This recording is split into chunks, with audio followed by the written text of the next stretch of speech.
and got executive bonuses out of our power rates. Only one party had the courage to tell you, the patient in need of care, that we don't need 10 CEOs, 72 vice presidents, 152 executive directors commanding a healthcare system that only one party said that. And only one party did the right thing for you who are our true bosses, and said the MLA pension review did not go far enough, and committed to a whole new plan for MLAs, like the kind all other Nova Scotians get to have. And that party, my friends, is the new, modern, dynamic, progressive, conservative party of Nova Scotia. You know what the NDP said to the Auditor General when he made the very sensible statement that ongoing deficits and debt raise ethical questions for the next generation? They said, who asked you? Who asked you? That's what they said to the Auditor General. Who asked you? Let's turn that around and ask the same question of the NDP. Well, Mr. Dexter, who asked you to spend our money to get government into the road paving business? Who asked you that?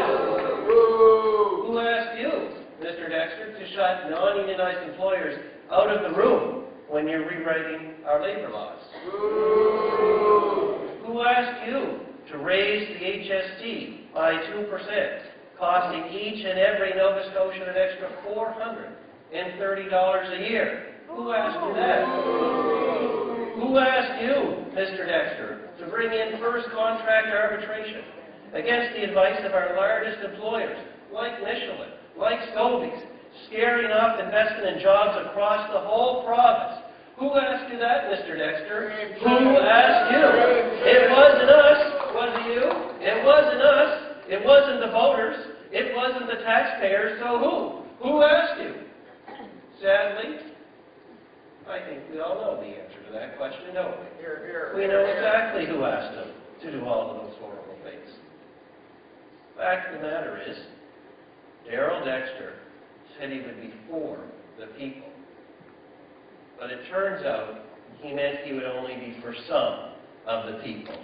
His people. And that's wrong. How many of you got one of these in the mail this week? You know what this is? You know what this is? How many of you got one of these in the mail? This is my power bill.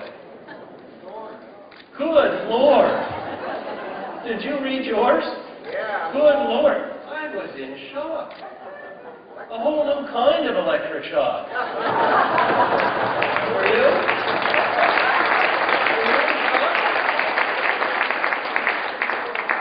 This is not right.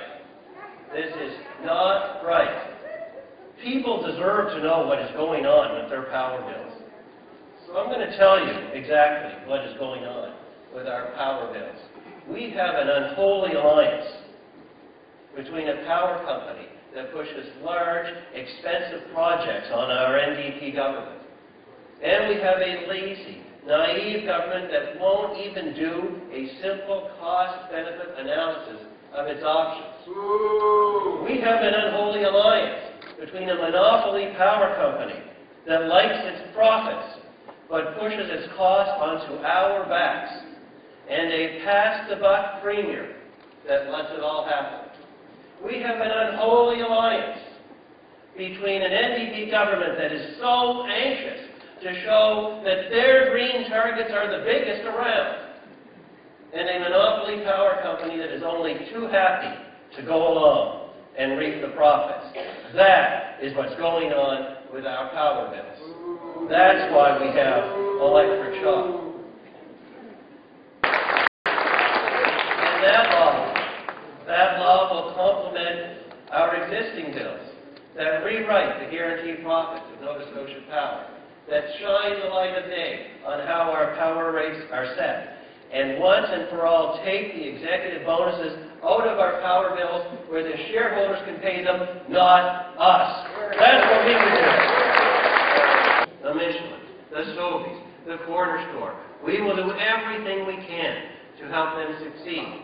Because when they succeed, 1 or 2 new jobs at a time, in places like Bridgewater, or New Glasgow, or Antigonish, or Glace Bay, when they succeed, all of Nova Scotia succeeds. The North Shore has seen 2,200 full-time jobs vanish since the NDP took office. The South Shore has lost 4,400 jobs since the NDP went in. The Valley has lost 4,700 full-time jobs under the NDP. And in Cape Breton, job losses total 1,500 in the last 2.5 years. In all, over 12,000 of our fellow Nova Scotians have lost their jobs in our rural communities.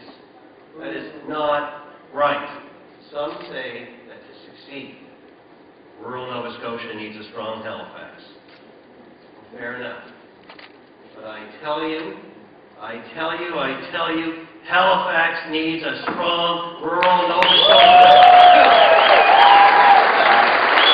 As the boy from Truro, who went to the city to go to school and get a job, and now represents the wonderful constituency of Cumberland South, I intend to be a premier for all of Nova Scotia.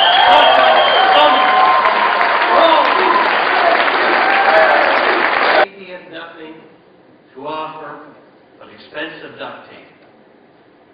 Now, in the next election, they will tell voters they need more time to keep doing what they're doing. Now imagine that. Imagine that. That's what they're going to say. They need more time to keep going. I tell you, we can't afford more of what the NDP are doing.